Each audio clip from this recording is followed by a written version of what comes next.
आज की useful trick इतने कमाल के हैं ना, आप देखने के बाद ये जरूर कहेंगे कि काश हमें ये पहले पता होता तो हम इन्हें जरूर अपनाते और हमारे कामों को आसान करते। ये ट्रिक आज से पहले आपने नहीं देखे होंगे तो वीडियो को एंड तक वॉच कीजिएगा और चैनल पे पहली बार आए तो चैनल को सब्सक्राइब कर लीजिएगा। पहला यूजफुल टिप स्पंज को लेके, ये स्पंज ना आपके घर में भी जरूर होता होगा। आज हम इसका बहुत अच्छे से यूज करने वाले हैं। कैसे? तो आज हम इसका यूज करेंगे फ्रिज के अंदर। तो यहाँ पर जो मेरे पास स्पंज है ये थोड़ा बड़ा साइज का, इसको कट के आधा कर लेती हूँ। इसका यूज करते हुए हम फ्रिज की जितनी भी बैड स्मेल है उसको खत्म कर सकते हैं। तो आपके पास जिस भी टाइप का स्पंज है उसका आप यूज कर सकते हैं। अगर आपके पास किसी तरह का स्पंज नहीं है तो यहाँ आप बर्तन धोने के जो स्क्रॉच ब्राइट है उनका भी यूज कर सकते हैं। इसके बाद में सीजर की मदद से हम इसके बीच में कट लगा लेने वाले हैं और इसके अंदर कुछ ऐसा डालने वाले हैं जिसके बाद में फ्रिज की जितनी भी बैड स्मेल है वो खत्म हो जाएगी। तो सीजर की मदद से हल्का सा कट लगा लेना है ताकि इसके अंदर छोटा सा होल हो जाए। इसके अंदर जो भी चीजें हम डालेंगे ना वो बिल्कुल बाहर नहीं आने वाली है, क्योंकि ये वापस से वैसे ही साइज के हो जाते हैं जैसे कि ये रहते हैं। तो यहाँ पर मैं डाल दी हूँ सोडियम बाइकार्बोनेट, इसे मीठा सोडा भी कहते हैं। ये हर तरह की बैड स्मेल बैक्टीरिया को रिमूव करने के लिए काम करता है। तो इसके अंदर जितना आप फील कर सकते हैं उतना डाल सकते हैं। इस स्पंज का यूज आप बहुत तरीके से ले सकते हैं, सिर्फ फ्रिज में ही नहीं, घर के हर उस कोने में जहां से बैड स्मेल आ रही है, पलंग हो सकता है आपका, अलमीरा हो सकता है, वॉशरूम हो सकता है, फ्रिज हो सकता है, उन एरिया पे आप इसे रख दीजिएगा। बहुत लॉन्ग टाइम तक ये काम करता है। आप इसे हैंग भी कर सकते हैं और इसी तरीके से रखे भी रखेंगे तब भी बैड स्मेल हटाने के लिए ये वर्क करता है। तो इसको तो आज मैं फ्रिज के अंदर रखने वाली हूँ, क्योंकि फ्रिज एक ऐसी जगह है जहां हम बहुत सारी खाने पीने की चीजें स्टोर करते हैं। इस कारण जितनी भी स्मेल है वो सारी मिलके बैड स्मेल में कन्वर्ट हो जाती है, जिसे निकालना आसान नहीं होता है। और फ्रिज को हम कितने दिन बंद कर सकते हैं? 1 दिन 2 दिन, उसके बाद में हमें इसमें चीजें तो स्टोर करनी ही होती है। फिर हम क्या करें? तो ये वाला ट्रिक आप यूज करके देखिएगा, सच में बहुत ज्यादा काम आता है। अगर आप इस तरीके से स्पंज बॉक्स में नहीं भी रखना चाहते हैं तो आप किसी दिए या बाउल में भी रखेंगे तब भी ये वर्क करता है। अगला यूजफुल हैक भी आपको बहुत ज्यादा पसंद आने वाला है। ये नारियल से जुड़ा हुआ है। नारियल जो होता है ना, इसका छिलका उतारना बिल्कुल पसंद नहीं आता है, क्योंकि बहुत ज्यादा हार्ड होता है। जैसे तैसे हम इसके ऊपर वाले हिस्से को तो हम निकाल लेते हैं, पर पीछे जो जटा होती है इसको निकालना बिल्कुल आसान नहीं होता है। अच्छा, ये जो काम जो डेली करते हैं ना, उन लोगों के अगर आप ध्यान से देखे होंगे तो वो टूल का यूज करते हैं जो कि उनके पास होते ही है, क्योंकि उनका डेली का काम नारियल छीलने का होता है और कुछ सेकंड में ही वो नारियल छील लेते हैं। पर जो काम हम कभी कभार करते हैं वो करने में दिक्कत आती है। तो यहाँ पर आप सीजर का यूज कर सकते हैं, पेंचिस का यूज कर सकते हैं जो कि थोड़ा तिकोना हो। इस तरीके का चाकू का यूज नहीं कीजिएगा क्योंकि चाकू लग सकता है। तो आप इस तरीके से कोई तीखी चीज ले लीजिए और इसके जटे के अंदर अगर आप फंसाएंगे और हल्का सा इसको उठाएंगे तो आप देखेंगे जो जटा है बहुत आसानी से खुल जाती है। इसके बाद में हल्का सा ही आप इसे खींचेंगे और इसका जो छिलका है वो निकल जाता है। तो आप नारियल छीलने के लिए इन ट्रिकों का यूज कीजिएगा, आपके नारियल छीलने की जो प्रॉब्लम है ना वो सॉल्व हो जाएगी। तो आप देख सकते हैं कहीं भी मैंने वीडियो को कट नहीं किया है और नारियल की जितनी जटा है वो मैंने निकाल ली है। तो इस ट्रिक का यूज करते हुए आप नारियल के छिलके को आराम से निकाल सकते हैं। अच्छा, नारियल छिलका हम जैसे तैसे निकाल भी ले, उसके बाद में भी एक दिक्कत आती है कि जैसे ही हम इसे क्रैक करने जाते हैं तो आपने देखा होगा कि नारियल पूरा नहीं निकलता है। नारियल क्या होता है, टूट जाया करता है, बीच में से बिखर जाता है, बीच में पानी होता है। इसके लिए आप यूज कर सकते हैं कि इस नारियल को आप फ्रीजर के अंदर डाल दें। लगभग 1 घंटे के लिए आप इसमें छोड़ दीजिए। आप देखिएगा कि ये जो नारियल है इसके अंदर जितना पानी होता है वो सॉलिड फॉर्म में हो जाता है। आप चाहते हैं तो इसे ज्यादा टाइम के लिए भी रख सकते हैं। मैंने 1 घंटे के लिए इसे छोड़ा है। 1 घंटे के बाद में मैं इसे निकाल लेती हूँ और इसको अब हम क्रैक करेंगे। तो आप देखेंगे जितना बड़ा ये पूरा नारियल है ऐसा का ऐसा ही निकल के आने वाला है, जैसा कि मार्केट में हमको निकाल के दिखाया भी जाता है। तो आपको कुछ नहीं करना है, हैमर ले लीजिए या कुछ इस तरीके का जो भी भारी आपके पास चीजें हैं, इसके पूरे गोल वाले हिस्से पे हल्का हल्का टैप करिएगा। बहुत ज्यादा तेजी से नहीं टैप करिएगा, नहीं तो ये बिखर जाएगा। बस हल्का हल्का सा ना आप इसे गोल घुमाते हुए इस तरीके से टैप करेंगे तो देखिए ये पूरा का पूरा नारियल ही बाहर आएगा। और ये नारियल कच्चा है, पक्का नारियल नहीं है, कच्चा नारियल ही है।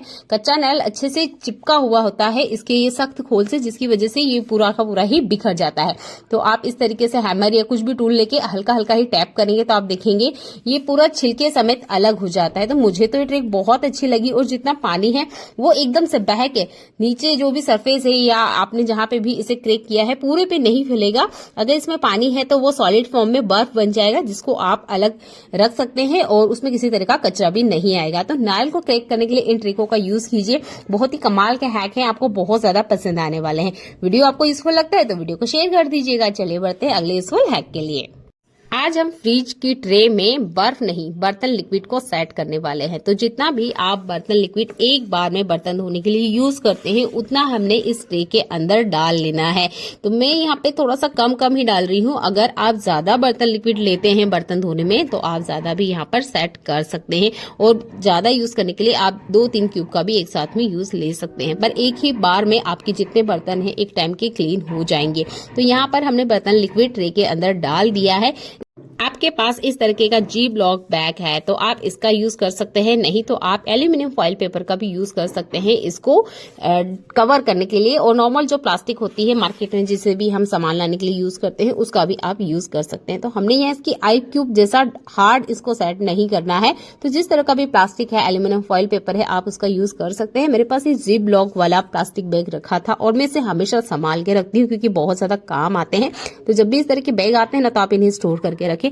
ये बहुत सारी चीजों को स्टोर करने के लिए यूज में आ जाते हैं, अच्छे से एयर लॉक होते हैं। तो जो भी चीजें आप इसके अंदर रखेंगे ना वो खराब नहीं होती है। तो फिलहाल मैं तो यहाँ पे फ्रिज की ट्रे आपको रख के दिखा रही हूँ ताकि ये अच्छे से फ्रिज में सेट हो जाए। तो आप इसे इस तरीके से रखेंगे तो इसके 2 फायदे हैं। इसके अंदर की जो स्मेल है वो फ्रीजर के अंदर बिल्कुल नहीं फैलेगी, और दूसरा इसमें आइस क्यूब की तरह ये हार्ड नहीं होगा, थोड़ा सा सॉफ्ट रहेगा क्योंकि ये बर्तन लिक्विड है। तो इसी तरीके से आप इसे बना के फ्रीजर के अंदर रख सकते हैं। और जब भी आप बर्तन क्लीन करेंगे इस ट्रे को इसमें से निकाल लीजिए और एक क्यूब निकालते हुए आप यूज कर लीजिए। एक तो ये बहुत जल्दी मेल्ट नहीं होती है, इसको यूज कैसे करना है ये भी देखकर आपको बहुत ज्यादा पसंद आने वाला है। तो ये इस तरीके से नहीं निकलेगा जैसे कि हम नॉर्मली आइस क्यूब निकालते हैं। इस तरीके से नाइफ की मदद से निकाल लीजिएगा, ये बहुत आसानी से बाहर आ जाते हैं। इसके बाद में जैसे कि मैंने आपको बताया है स्पॉन्ज के अंदर आपको होल करना है और उसके बाद में इस क्यूब को इसके अंदर सेट कर देना है। इससे देखेंगे ये आइस क्यूब धीरे धीरे मेल्ट होगा और पूरे ही स्पॉन्ज में अच्छे से फैल जाएगा। तो मैं इसके अंदर इंसर्ट करके दिखा रही हूँ। बिल्कुल इसी तरीके से आपने इसे इंसर्ट करके रखना है। इसके बाद में आप देखेंगे जितना आप इसको दबाएंगे उतना ही इसका जो बर्तन लिक्विड है वो बाहर आएगा। बार बार की आपको दिक्कत नहीं होगी कि बोतल में से निकालें। उसमें क्या होता है कभी कम आ जाता है कभी ज्यादा आ जाता है, पर इसमें सिमिलर एक तरीके से ही बर्तन लिक्विड इसमें से बाहर आ जाएगा और आपके जितने बर्तन है एक बार में क्लीन हो जाएंगे। चलिए मैं आपको करके दिखाती हूँ। तो हल्का सा ही आपने इसके ऊपर पानी डालना है और आप देखेंगे इसके अंदर से थोड़ा थोड़ा बर्तन लिक्विड निकलने लग गया है। इस तरीके से एक टाइम के बर्तन आप अच्छे से क्लीन कर सकते हैं। आई होप ये ट्रिक आपको पसंद आती है। ट्रिक आपको पसंद आती है तो वीडियो को लाइक कमेंट और शेयर कर दीजिएगा। यहाँ पर जितना हो सके चीनी के बर्तन हैं उनको अलग से आप क्लीन किया करें। मेरे साथ यहाँ गलती से हो चुका है कि मेरे पहले जो आए होंगे उन्होंने यहाँ पे चाय के कप रख दिए हैं। तो हमेशा जो ये चीनी के बर्तन होते हैं, कांच के बर्तन होते हैं, इन्हें अलग से क्लीन करें।